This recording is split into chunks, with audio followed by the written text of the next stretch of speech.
Welcome, thinkers, to Season 3, Episode 17 of Thinking Critically. Today's episode is Motion.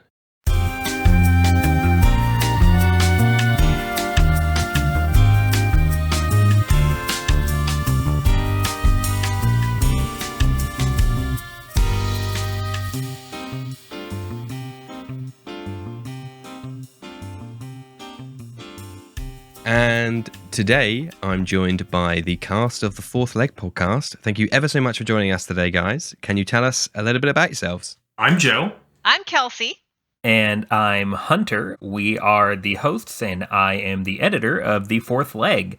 We're a tabletop gaming show all about giving new GMs a leg to stand on. And the entire purpose of our show is to provide a comprehensive A to B segmented show about how to get started as a GM, starting in simple topics like session zeros and coming up with campaign concepts, and then finally, eventually, getting into more abstract stuff like what is real. So give us a listen. Amazing. Thank you so much. I'm very much looking forward to this episode, and you guys are going to be exceptionally qualified for today's weird-ish topic based on what you've just described. Today's topic, on that note, is motion. So I'm going to open the floor and say, what is that notion, if you'll pardon the notion of the motion in the ocean. Last-minute pun. Yeah, that jumped into my head, and for a minute there, I was like, should I say that? Is that funny or is that lame? And, I took a gambit. Steer into the skid. Yeah. So what does that mean to you in the D&D framework? If somebody else wants to go first, because my brain immediately went to art, because my day job is being a comic artist, so motion is a very different implication for me in that respect. Yeah, so I think there are several different ways you can look at motion in a TTRPG mindset. There's, moving around the board in any kind of game that embraces any style of tactics, but there's also, moving the story or the plot forward, which can make for some interesting or difficult moments depending on the group that you have with you. Yeah. Yeah, one thing that I thought was very, very interesting in my research for today's topic, and we will loop back around to you, Kelci, because I am very much not an artist, so I'm very interested to see what you have to say on that topic. Lots. There. But so the Webster's Dictionary defines motion as the process of moving or being moved, which I think when I apply that to a TTRPG setting, it immediately rings not alarm bells in my head, but it is really triggering my synapses from a DM's perspective in terms of like how to essentially put things in motion when you are inherently not in control of that motion as a DM. So with that in mind, what are your guys' take on that? Ooh, that is a good question. If you don't mind me hopping in here first, I really enjoy as a GM taking my players and forcing situations in their immediate vicinity, right? So we'll just take a true to life stance on this real quick, and we'll say, if you're driving a car and you pull up and you legally stop at a light or a sign, or you're going the speed limit, and somebody else hits your car, you did everything right, and something still happened to you. Something still exerted itself onto you, right?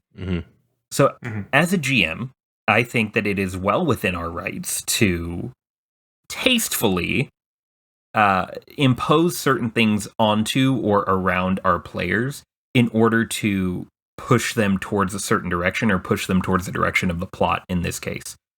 So, if your players walk into a new town, and there's a person being harassed on the sidewalk, there are a couple of different things that you can do about that. Either they are compelled to go help that person because this is happening in their vicinity, or if they don't help that person, then they could get a negative reputation among certain people in the town.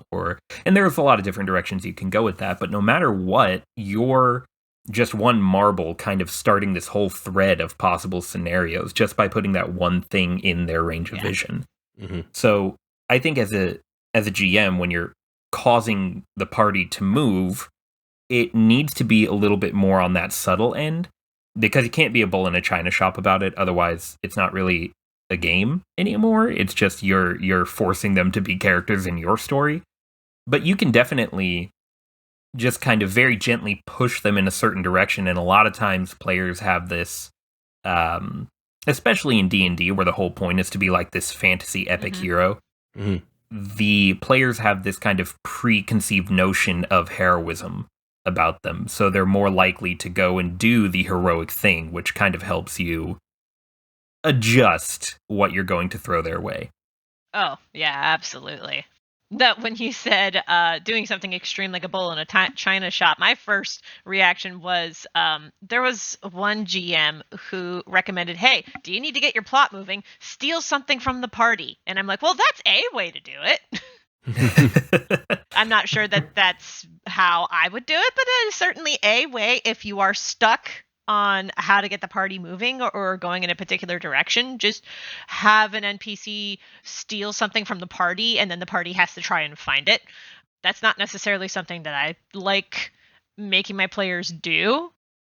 A lot of the motion in the campaign that I'm currently running is pretty dependent on the players, but the players are pretty active agents. Like, maybe they're not like super duper heroic. Okay, maybe one of them is super duper heroic. It's the tiefling bard is the one that's like, I'm going to be friendly and I'm going to help everybody and I'm going to be friends with everyone. And I'm like, okay, so you are going to be the active agent. So I'm going to throw all kinds of stuff that might upset you.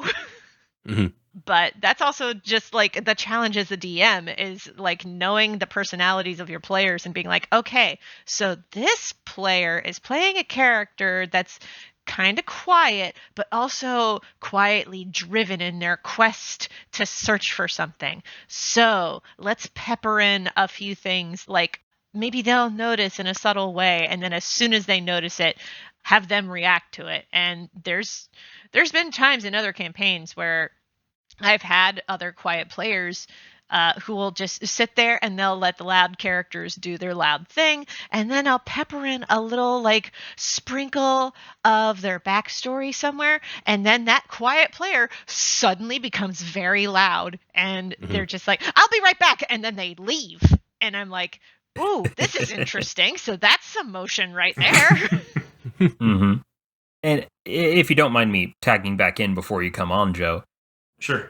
I want to give it a little bit from the player's perspective, too, because, you know, we talk on our show all the time about GM's perspective and, you know, how to, for lack of a better term, manage your players into getting a result that is within the realm of what you want, right? Oh, yeah. So, as a player, one of the ways that you can engage the rest of your party into motion is to kind of engage with your own backstory, I guess is the best way to say it. So you know things about yourself as a player that nobody else at the table is going to know. So I played in a Star Wars game last night. Ooh.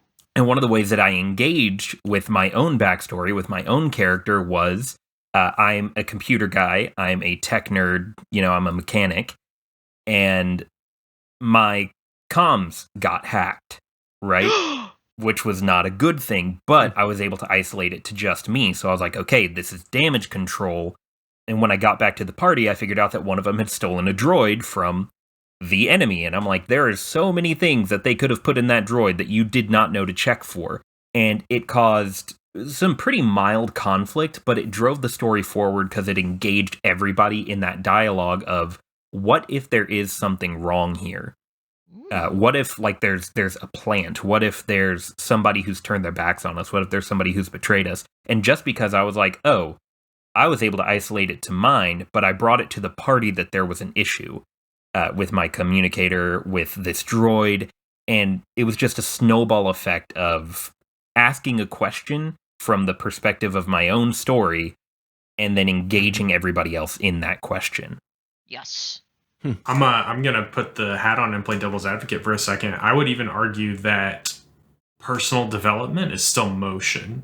You may not be moving like the overarching plot forward, but like there are plenty of shows where, we get a 10 to 15 minute B plot or C plot where, a character grows and learns a lesson or becomes something more. I mean, a lot of Zuko's stuff in Avatar, which we've referenced several times, is like B and C plot at times, but he ends up becoming, a credible part of the main group after that important character development.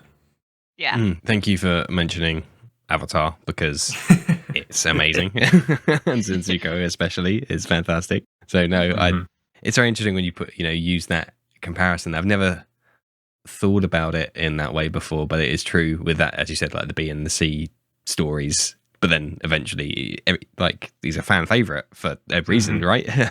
Yeah. And also throwing this out here, my roommate and I have actually been watching the original Cowboy Bebop on Netflix, not the live action remake, the original one. And that show is nothing but B plots and C plots, and just characters doing their thing. So if you want like a pretty good example of that sort of thing, it's only 26 episodes long. It's not that long. And actually, Cowboy Bebop is a great thing to bring up here, because when we're talking about motion, especially in a long-term campaign, like Dan brought up before we started recording that he's in a long-term D&D campaign. I am as well. That's been going on for about 1.5 years now. And well, congratulations. Oh, thank you very much. One of the ways that I've kept that interesting is by engaging those B and C plots and making those the main threads of the story until the actual story has time to mature, right? So in Cowboy Bebop, the main story is pretty much exclusively told through flashback until the last 3 or 4 episodes. And it's such an interesting storytelling mechanic because you get to focus so much on the characters and their development and how they grow towards the inevitable climax without ever really touching on the main flow of the story as it stands. And it has that time to mature, and you ask all of these questions in the back of your mind until finally they're all answered in like a rush. And it's so interesting. It's one of the reasons Cowboy Bebop is one of, if not the greatest anime ever made, at least in its genre. Yes. So don't be afraid as a storyteller or even as a player to engage with those B and C plots. Your main story does not need to be your main story for the entire run of your campaign. You can engage with that when it's convenient or when it makes sense without losing momentum. Yep. And sometimes you won't even know what your A plot is until you get all of your player characters together. And then you have your first session or your session 0, and you actually bounce around ideas, and then an A plot solidifies. I've had that happen before too. Absolutely. Yeah, I like this train of thought because there is often, it's a double-edged sword. Now I'm saying it out loud because I wanted to talk about earlier on how, as I opened this questioning with, as a GM, one of your roles in a way is to make sure or to ensure there's some kind of forward momentum. But I also, and the reason why that's a bit of a taboo subject is because it's like, lack of agency and railroading, and you go down that kind of road of discussion. But then on the other side of the coin, it's you have the players as well who are just as, that's the ironic thing, right? Is in a way that their agency is in their own hands. Oh yeah. to pull on those B and C plots. Oh yeah. To pull on the those backstory threads to bring them to the forefront, and that's a DM should be willing to accommodate that and making that the prime focus of that session or however many sessions it might be. Absolutely. And there's a very big difference between, say, writing a story for a tabletop RPG that engages players versus writing a story that you adapt into a novel or a comic or something, because that was an adjustment. Even a video game, like you have a lot of stuff where, and that's something you run into with GMs who have players complaining about lack of agency. It's like, oh, well, we're going to go over there. We don't really want to engage with that. Oh, well, you can't go over there because X, Y, and Z.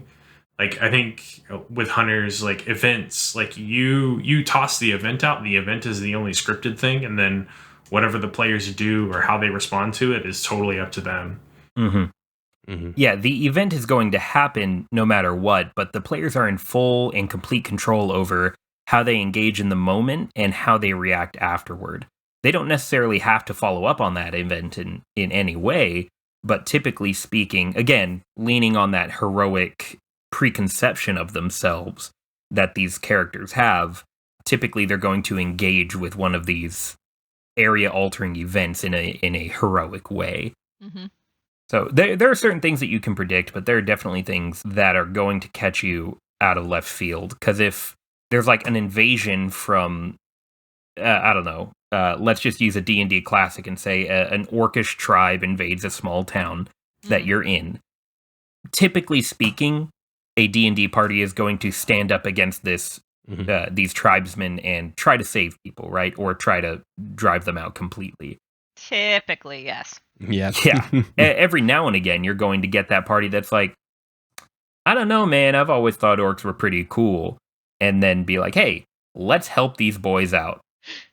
And then you'll have parties like mine where I played a half-orc druid who just came up to the orcs and was like, hey, my dudes, how you doing? What's going on? Why you down here causing a fuss, man?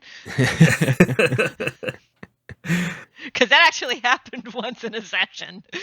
But that's part of agency. Like that's an opportunity to move the story forward. It may not be in a let's knock out all the orcs and kick them out of town, but it is driving the story forward. It is. Yeah, and absolutely. The story can drive forward regardless of how it turns out. Like I mentioned this in a previous episode of The Fourth Leg, which you can totally listen to, by the way. Hint, hint, wink, wink. But shameless plug out of the way. But in an episode, I had mentioned that there was a segment where my player characters had gone into a world and a tiger came out of the woods and attacked them out of self-defense.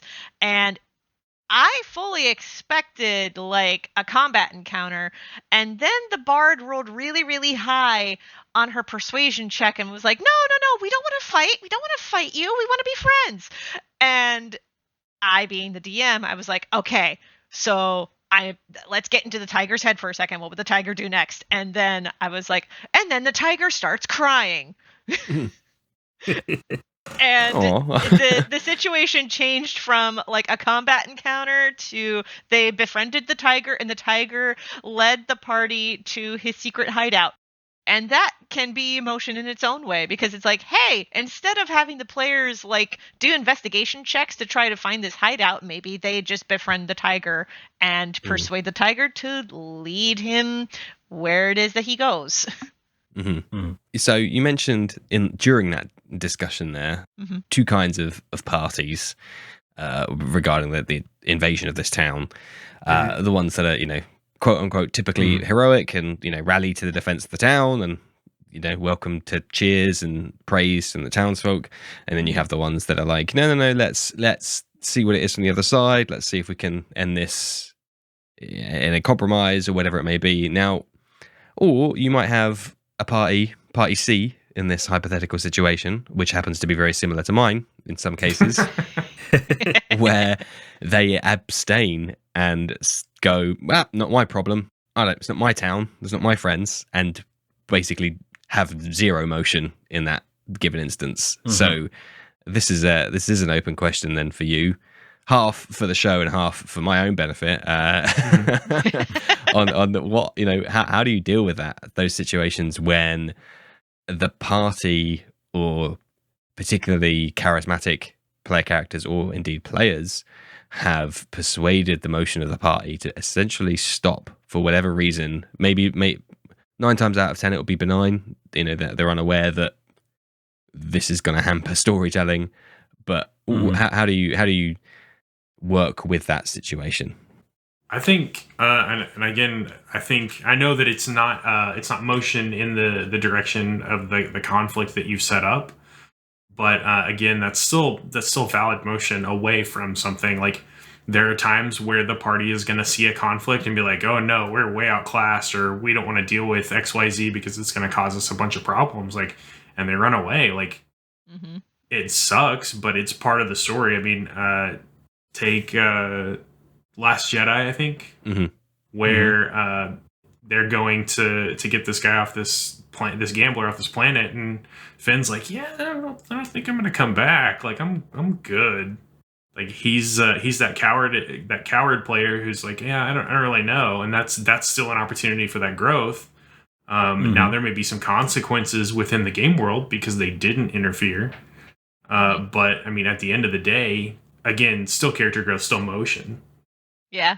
So there was actually a situation in another campaign that I had run. It didn't last super duper long because at one point we got a guest player in who proved to be a problem, and the group just kind of fell apart after that. But before that problem character came in, the party that I had, I started up the campaign and I was actually revisiting a campaign that I had run 2 years prior because I wanted to polish up the world a little bit and possibly make it into a module. And I was like, oh, cool, a new set of player characters. Let's go ahead and have them interact with this world and see what happens next.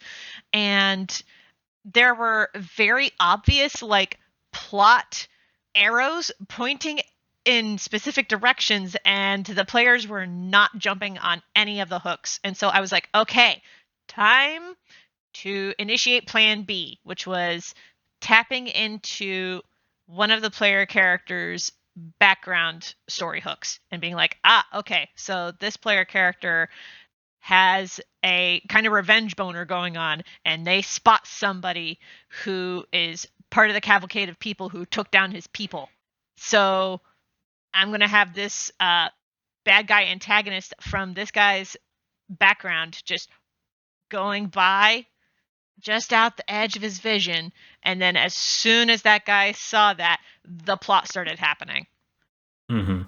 I like to imagine RPG plots as just this big grassy hill, right? And this is probably just a deeply locked memory for me from my childhood, so bear with me for a minute.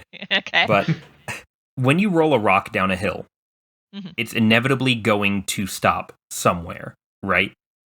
Yeah. That's not always going to be in a straight line. It's not always going to be where you expect. Sometimes there are pebbles along the path. Sometimes there are tiny bumps. Sometimes there are just heavier clumps of grass that are going to divert that rock that you're rolling down the hill to somewhere that you didn't expect. But no matter what, the rock is going to keep going downhill. It's just the nature of a rock, right? Yeah. So I say all that to say that was a sentence that made sense. I say all that because your party is the rock. Sometimes they're going to hit a pebble, sometimes they're going to hit a snag, but they're always going to keep moving forward as long as there's still more hill, right? So let's take the orcs attacking that village, for example. The party chooses to abstain from engaging with the orcs. They don't try diplomacy, they don't join them, and they don't fight against them, right? Which are the three main options, right? Good, neutral, evil. Yeah, the three immediate video game options, yeah. Exactly. They choose to abstain, and they just stay in their rooms in the inn. Well, there are a couple of things that you can do there. Maybe the orcs aren't looking to capture the town, they're looking to burn it to the ground now, right? So you change your plan up really quick, and now there's a fire in the inn. You have to do something, or you will burn with it, right?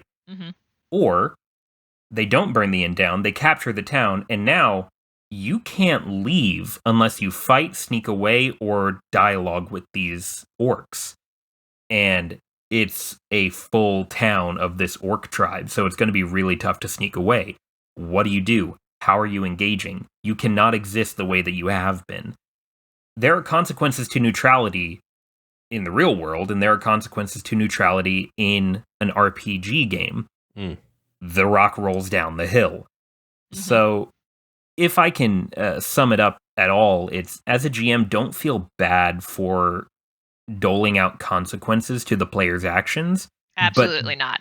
Don't make them excessive either. Don't make it like, oh, you choose not to do anything? Okay, well, roll up new characters because there's no way you're going to survive if you don't act or anything like that. Mm-hmm. Just change the scenario to encourage them to act because they don't have to run away from a burning inn, but it definitely is more positive if they do. Yep. It's a very good carrot on the end of the stick there is not being in a burning inn. It's a classic motivational tactic there.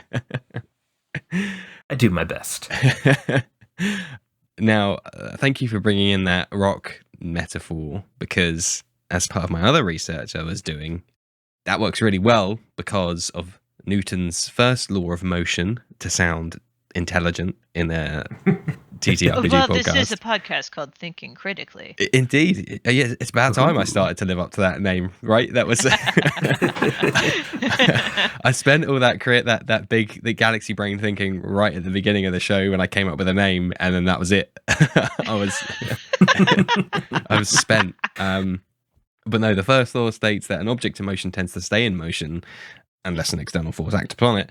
But that works very well with that metaphor of that rock falling down the hill. Mm-hmm. Like, as you said, like it's just going to keep rolling because you're already sat at the table playing the game. So I guess what I'm getting at is sometimes there's a lot of pressure on GMs, and mainly self-imposed, to be like this bastion of creativity and this fountain of agency and all these other stupid terms that I'm making up, when in reality like everything's there working already for you in a way, like that there are a lot of things that are already happening, and sometimes it's easy to get lost in the woods, you can't see the wood for the trees kind of thing, when it can be quite simple a solution, as you've just said, Hunter, in terms of like, okay, well, now they're burning it to the ground. Yeah. I think this is a really good time to bring in a staple of GM conversations, which is collaborative storytelling. It's something that you're going to hear a lot if you start discussing any TTRPG, but it's the idea that your players contribute to the story as well. So let's take I hate to bring up this show, but let's take Critical Role, for example, right? Oh! I know, clutch your pearls, but the pearls have been clutched, sir. I have never heard of this Critical Role, Hunter. What do you mean? Can you it's spell just it? some little show. Then I don't know, maybe they sell them on Amazon or something. You can buy a Critical Role somewhere, but we, as GMs, a lot of people got their start in this hobby via watching Matt Mercer work, right?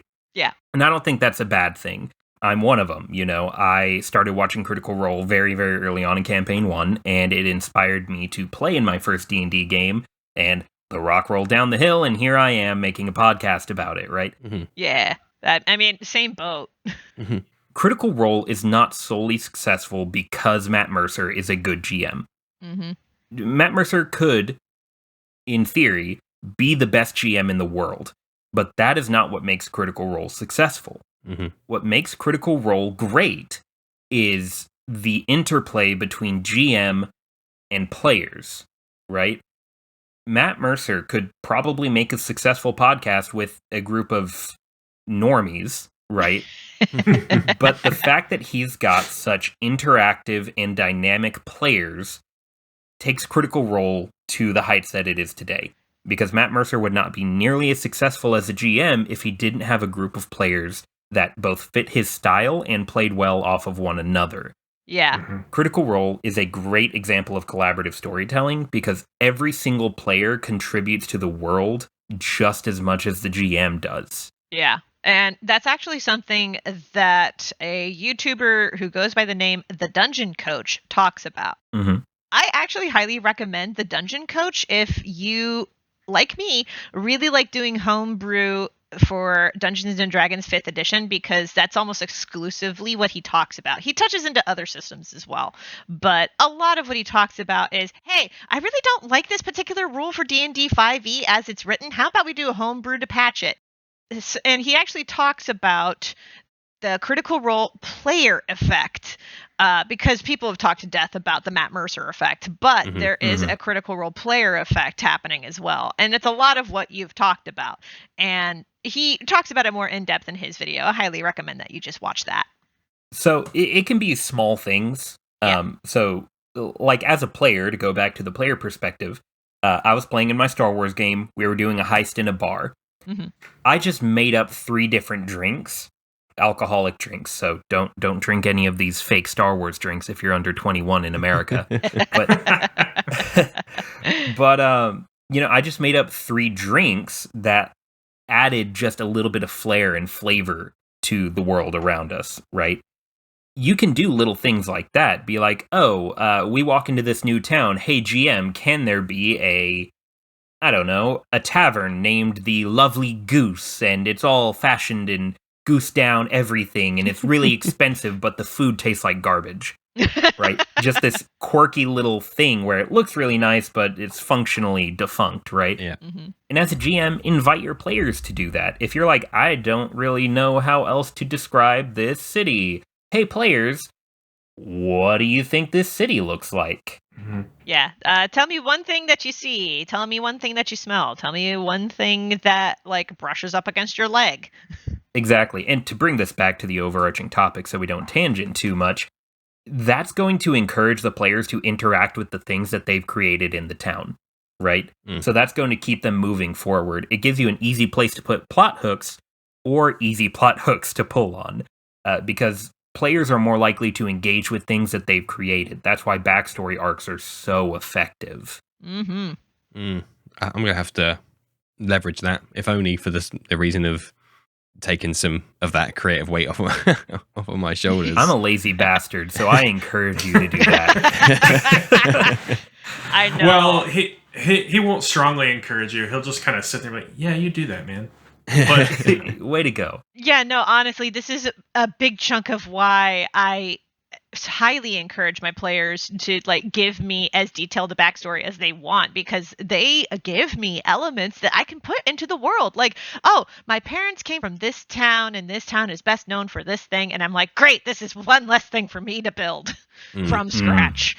So, like, absolutely engage with the player's backstory to flesh out the world.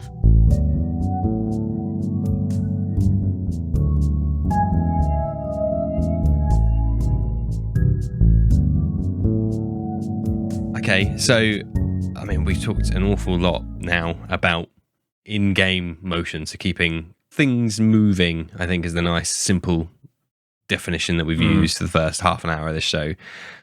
Before we move on, though, I had one more thought around when that is inhibited for whatever reason. So we've talked about the abstinent party. We've talked about who's responsible for keeping things in motion. The one final thing that I had on this kind of broad topic around kind of in-universe motion was analysis paralysis, that classic term that we've all had as human beings in our lives at one point or another, something we can all relate to. And I think when you get however many players around a table operating through a filter of their characters, inherently operating on less knowledge than perhaps they should have at that time, it is very, very, very easy to fall into that trap. Doubly so when you have players who are either hyper aware of the other players and, like, don't want to step on any toes and don't want to be seen as, like, commandeering the situation. So it's just very easy to fall into that trap of, like, I'm the GM and look at this smorgasbord I've laid out, this wonderful, fantabulous world of all these wonderful, wacky things you can do. Have fun. And the players go, oh, don't know what to do. Where I don't want to do that because that's there, but we can't go there because this other character doesn't want to go there. And it can very easily devolve into 3 hours of of like zero motion other than, so we should go right. And so how do you mitigate that? How do we stop that? The best solution is to stop, I guess, that point happening when it happens in a negative way. Of course, there are probably instances when it can be seen as in a positive way, but that's have a good faith argument here and assume that the analysis paralysis is a negative instance in this case. How can we stop it from happening? Is probably the best question to ask. I have a lot of thoughts on this. Good. As somebody who is neurodivergent, who also writes stories a lot, and who is overwhelmed by analysis paralysis a lot of the time, one of the easy ways to mitigate that is and I'm just going to tangent a little bit and just talk about writer's block for a second, because that's what writer's block is just analysis paralysis. You have written yourself to a point where suddenly there's a lot of options in front of you and you don't know which one is the best one. And honestly, the best answer is that there is no best choice in a scenario like that. You either pick an option and you follow that road to where it inevitably ends. And at least when it comes to writing, if you don't like where it ends, you can just go back to that point where you had experienced a writer's block in the first place and try again with a different option, because I've done that multiple times. When it comes to GMing or running a game and the players are like, oh God, analysis paralysis, what do I do next? It can be your role as the DM to just narrow it down to like 3 options. And this is something that's been brought up as a sales tactic too, because I've done sales for years. Because it can be really easy to overwhelm the shopper with options. So you just narrow it down to 3 to start, and you go from there.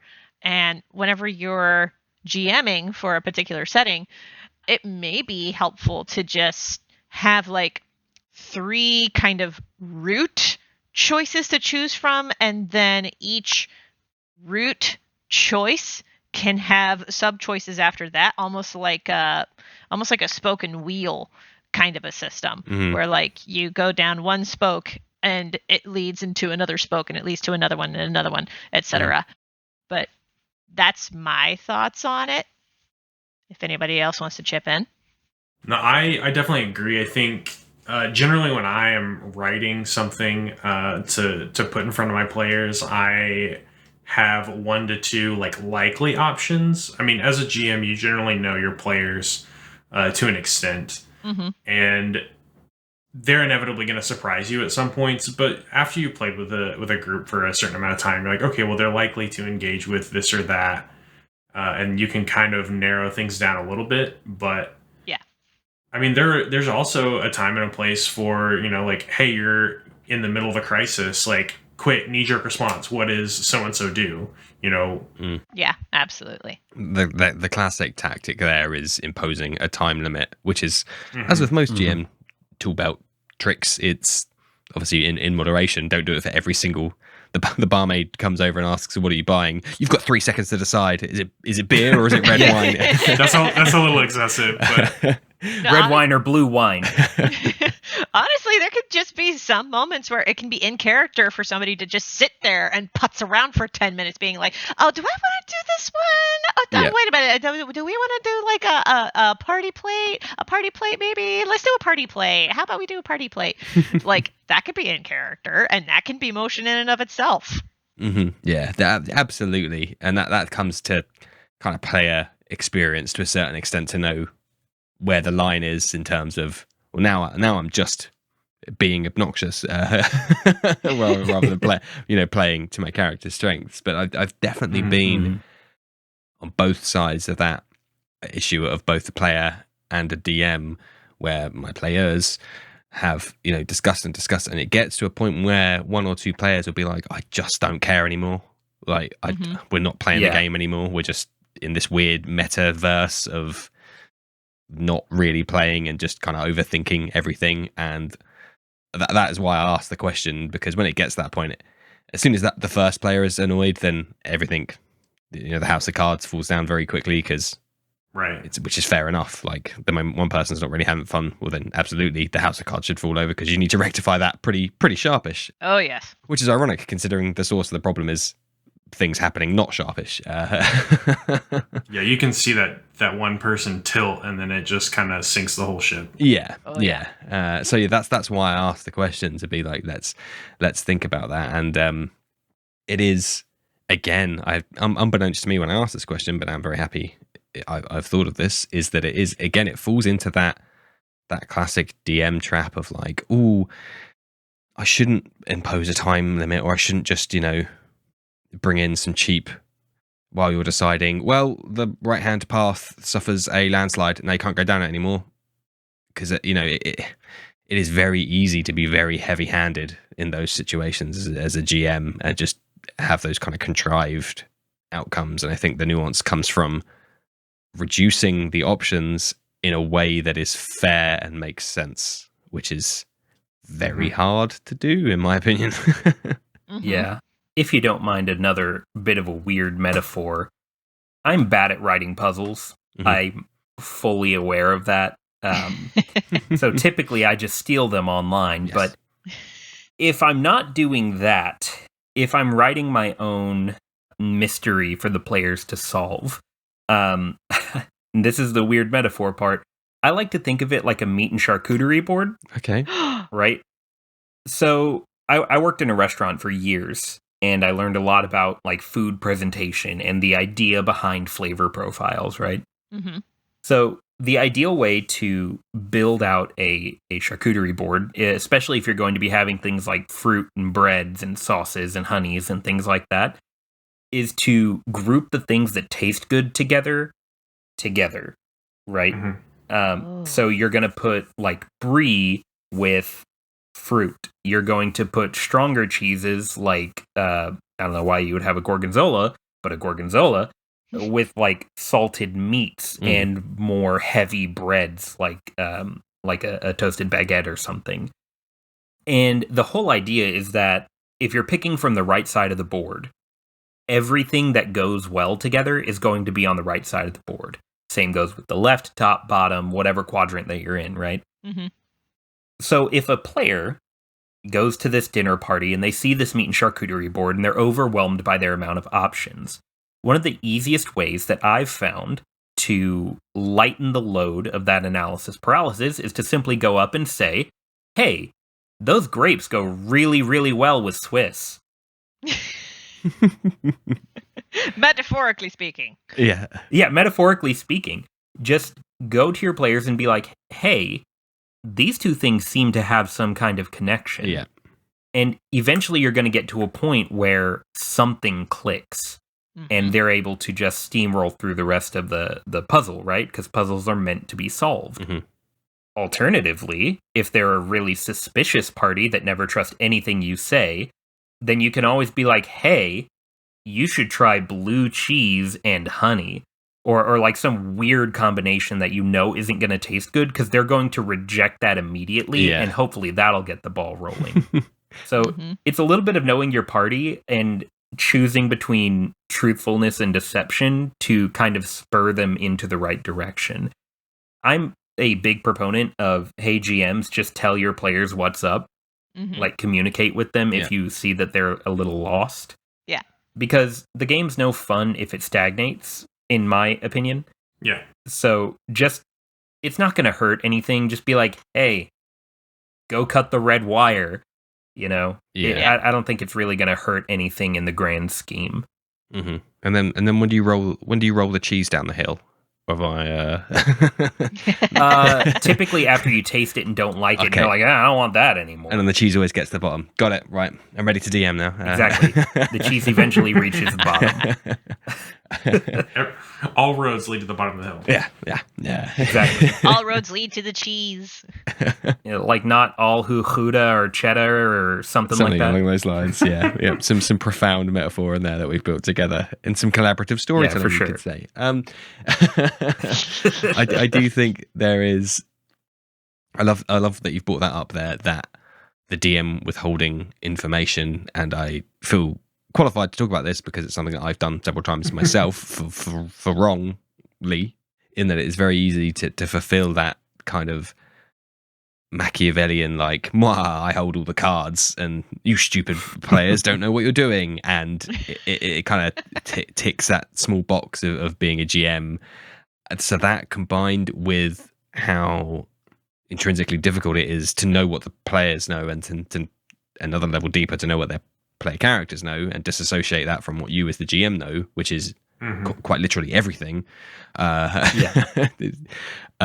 So that often leads to those situations where, like, oh, I don't need to tell them to cut the red wire because it's obvious. It's the red wire. Why wouldn't they be cutting it? And then what you don't know as the DM is that they've got 70 sessions of baggage that's taught them don't cut, red things, or they too many enemies were red in the last couple of sessions, and now they are suspicious about red things, and that just didn't click for you until this one pertinent moment when it all rests on cutting the red wire, and then you're just sitting there as a GM going, shit, yeah, I didn't see that. Yeah. Yep. And it's okay to admit that you're wrong at points, So, to beat a dead horse, if your rock gets stuck rolling down the hill, it's okay to walk down the hill a little bit and be like, here you go, buddy. I'm sorry. I didn't see that somebody parked their car there. It's okay to just kind of nudge it a little bit to get the metaphorical rock rolling again, Yep. I mean, don't pick it up and carry it to the bottom of the hill, but just a little nudge here and there to get everything moving again, I don't think is a bad thing. If you do mess up as a GM, just say, hey, that's on me. Let's keep going. Yeah. Precisely. And you're now... I was going to say, you must have listened to the show before, because most of the show nowadays is me talking about the mistakes I've made. So as a GM, so yes, we're certainly over that bridge. So as you alluded to earlier on, Kelci, regarding the comic art side of things and motion in regards to that, please educate me.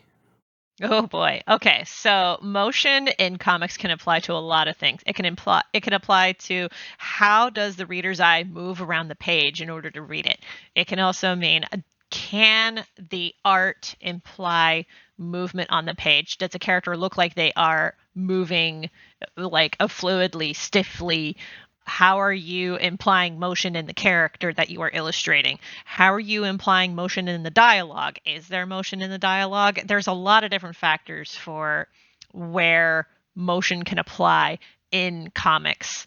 The most recent page that I finished for my own webcomic, The Legend of Jamie Roberts, I feel really proud of because it is, in my opinion, very fluid. And a lot of my readers have noticed, hey, the motion in this page is actually really, really nice, because like in the particular page, there's one character, Agier, tossing something to another character, Daniel, and Daniel is like fumbling with it, and the line work and the gesture can imply the motion as well.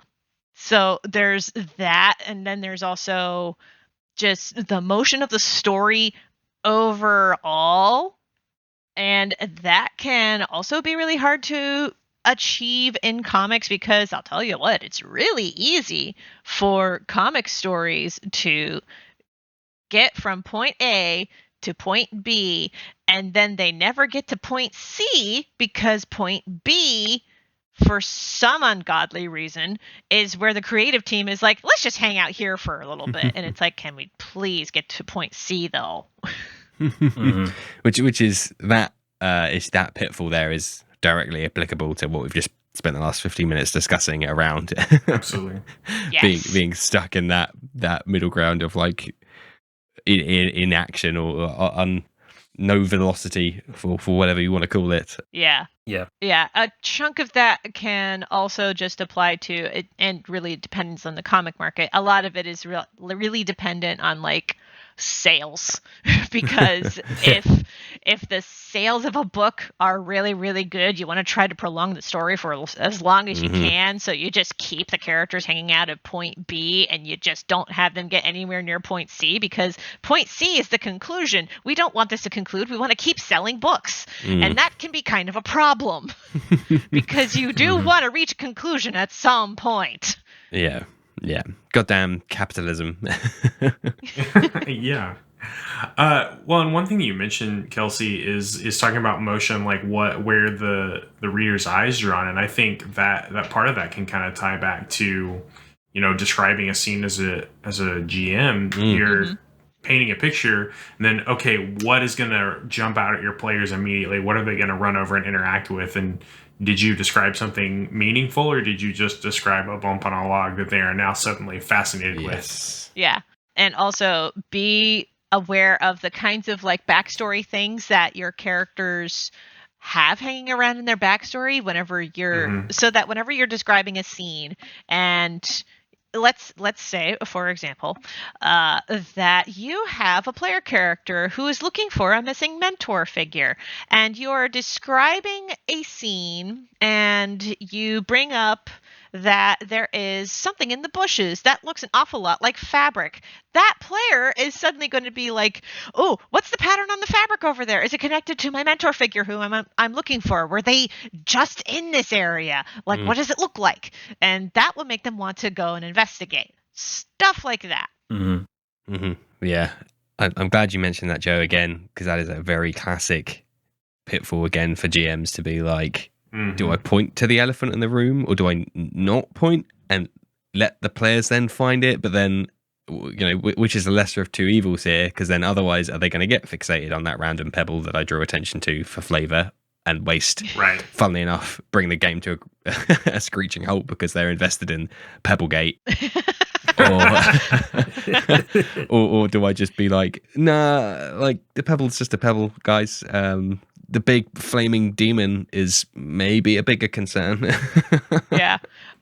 This is I'm sorry, I'm bringing up Critical Role again. This is why in campaign 2, Matt Mercer really should not have described the chair in as much depth as he did.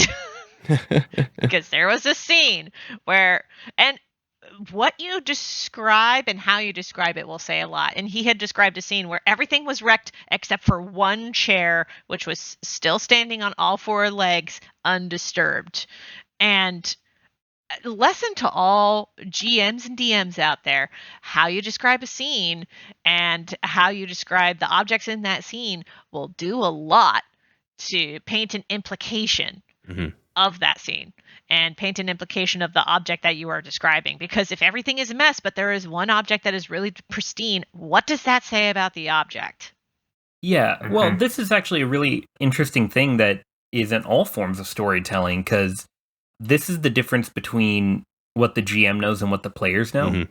You have to remember as a GM, if you're describing a scene, that how you describe it or how you show it, whether you have a battle map or like an illustration, that's all that the players know about the area that they're in. Yeah.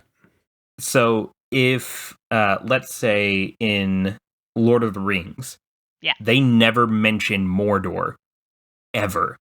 And then suddenly you're in Mordor and you're like, whoa, what the fuck? What is this? You know, like, I don't know what this place is. The viewer of the film, if they have zero context or zero idea what Mordor is, are going to be completely lost, and they're going to latch onto the first thing that interests them. In that case, which would probably be the giant volcano or the army of orcs, depending on the person that watches it. But or the giant ass eyeball that's staring down at them from on high. That's not important. Or that. Probably not.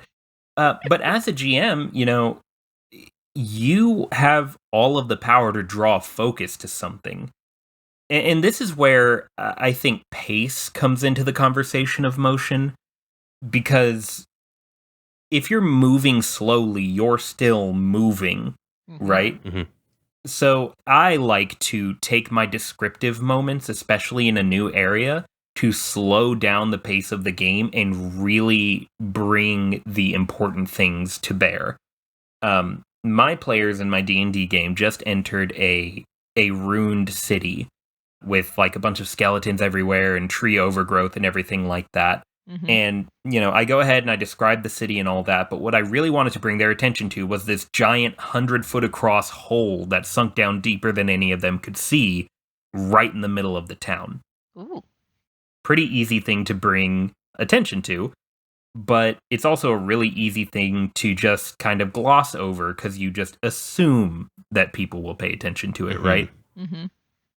So the way that I got around that was, let me take my time, let me describe everything, you know, relatively quickly, just tell them what everything looks like, and then let me slow down how quickly I'm talking when I'm describing this massive hole these aqueducts going all throughout the city are draining into it, but it is not full of water because the aqueducts aren't full right now.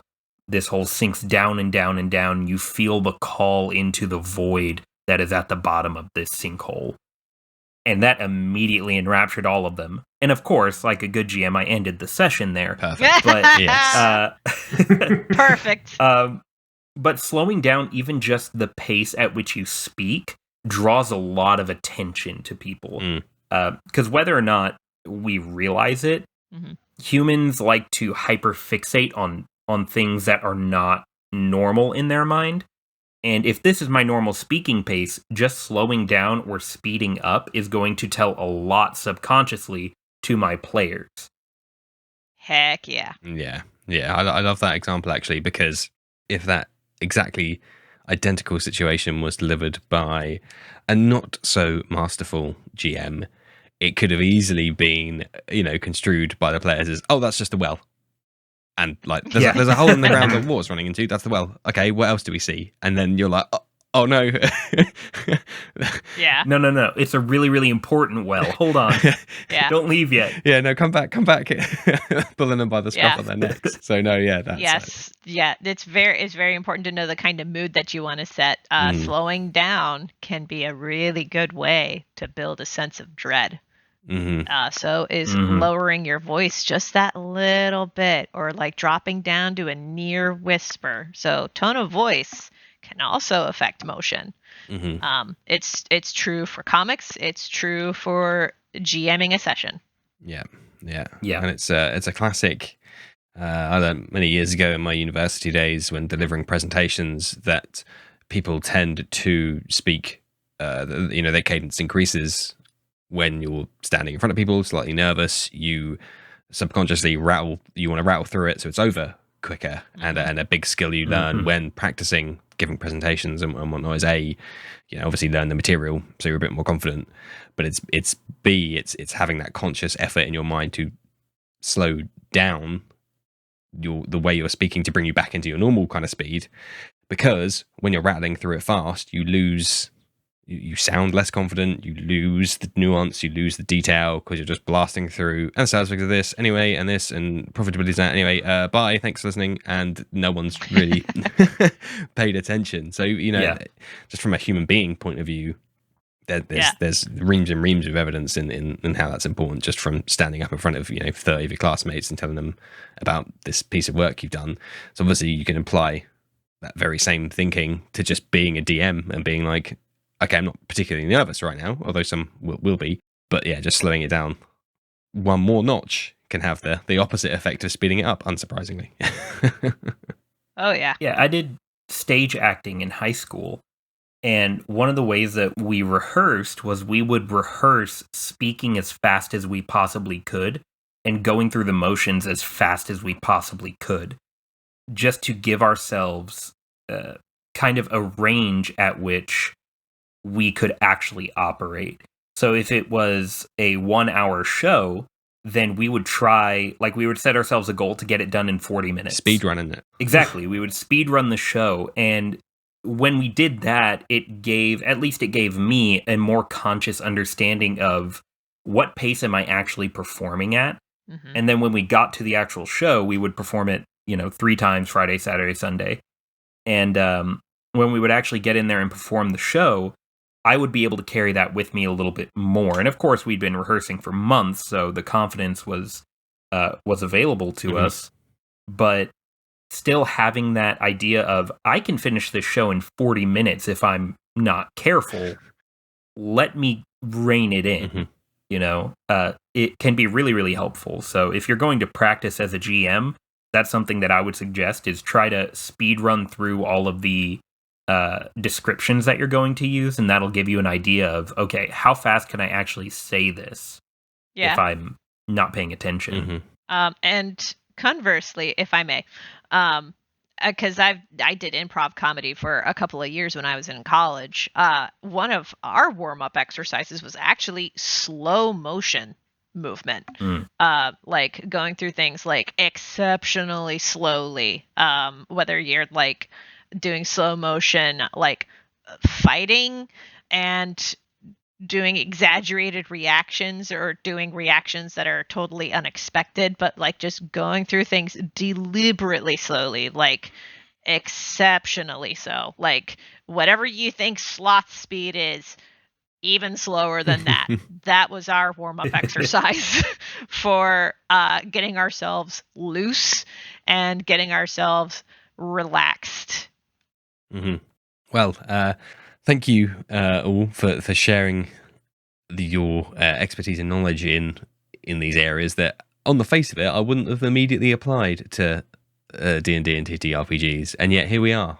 We're good for that. Is there anything about the topic of motion that you wanted to discuss that we might not have hit yet? The only other thing, you see a lot of people like complaining about like specific races because they have certain types of motion, whether that's like swim speeds or fly speeds. I think just to briefly touch on that, I think the big thing with that is just knowing what you're in for. Like, is a fly speed a little overpowered? Maybe, but if you're planning for it, it's not going to be that big of a deal. It's I think it boils down to knowing your party and knowing that team at the end of the day. Yeah, absolutely. Yeah. As much as it, because usually I don't pay too much attention to stat blocks, even as a DM, and yet paying attention to stat blocks is important, and paying attention to your player character's stat blocks are very important. Like, reading is fundamental. Reading is fundamental. Yeah. Also, it would really, really suck to plan an encounter with, like, for example, a displacer beast, and suddenly your cleric is like, I cast banishment, and it's like, oh, because the displacer beast is not native to this plane of existence, that shit's gone. Yep. Okay. Yep, that happened to me, so that's fine. You're not bringing up any bad memories there, as GM. That's fine. Oh no, it totally happened to me too. I feel you, dude.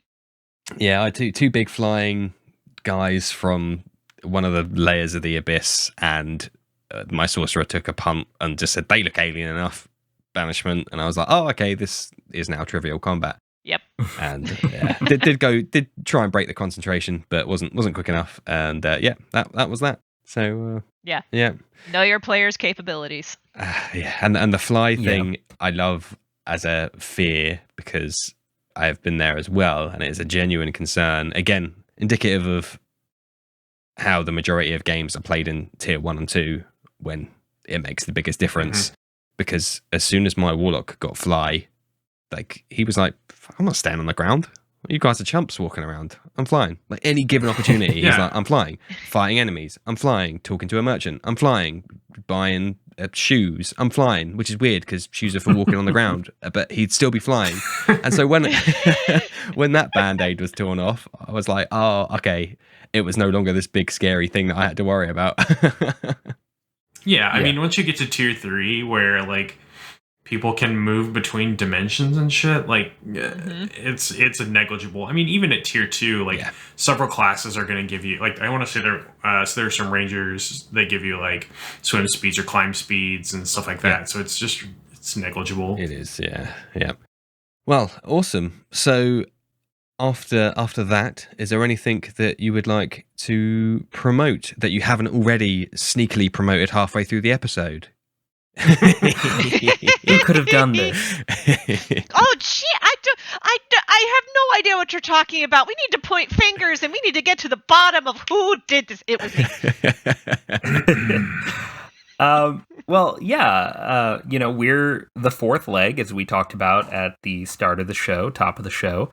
We are, like I said, at the top of the show, a tabletop gaming show that dives into a comprehensive guide on how to start your career GMing. And we're currently coming to a rapid close to season 2. I think we've only got like 2 or 3 more episodes to release. So get in on that. We are currently building through 3 different campaign settings that are originally created, one by each host. And in different systems, no less. Ooh. Yep. And at different systems, no less, using D&D 5e, the Genesis system by Fantasy Flight Games, and powered by the Apocalypse system set in a cyberpunk wasteland. So those are coming along really nicely, and we do our best to incorporate the things that we've talked about in prior episodes directly into the next stages of our campaign. So we're coming up on the 4th installment of that. So stay tuned. Heck yeah. Oh, and you can find us on Spotify and a bunch of other podcatchers, and follow our Twitter at The Fourth Leg. Yes, your podcast platform of choice, I'm sure. Perhaps the very one that people are listening to right now, I would imagine. Probably. Yes. Oh, yeah. Well, in that case, all that's left to say is very, very heartfelt thanks to the three of you today, Joe, Kelci, and Hunter. That was a really, really, really, really interesting discussion on something which is, on the face of it, a bit esoteric. Abstract. Yeah. Abstract and esoteric, and just kind of like, how, don't know, but how could this topic ever be applied to TTRPGs? And I'm very happy to have answered that hypothetical question from my invisible hater. Yeah, no, we talked about rocks and hills and meats and honey. It's great. Yeah, and now I'm hungry Comics. again, despite having just had dinner. So cool. So no, thank you. I haven't eaten dinner yet, so maybe that's why I started talking about food. All these food I mean, metaphors. food is a great topic, regardless. But I could also eat all the time. I'm that kind of person. Well, Yeah. you're providing additional value because food isn't a topic that we've covered yet, so that's now on the list. So thank you very much. And we've talked about it a little bit in this episode. You're welcome. We'll see you all back next season Yep, for food. For food, yeah. Season 4, the food leg. I don't know, something there. There's a pun somewhere in there, buried in there. The fourth leg of chicken. Oh, there we go. That's far superior. All right. Okay. Leg of lamb. Yeah, Right, so a there's fourth leg of something knocking around there. We'll workshop it and come back in the next season.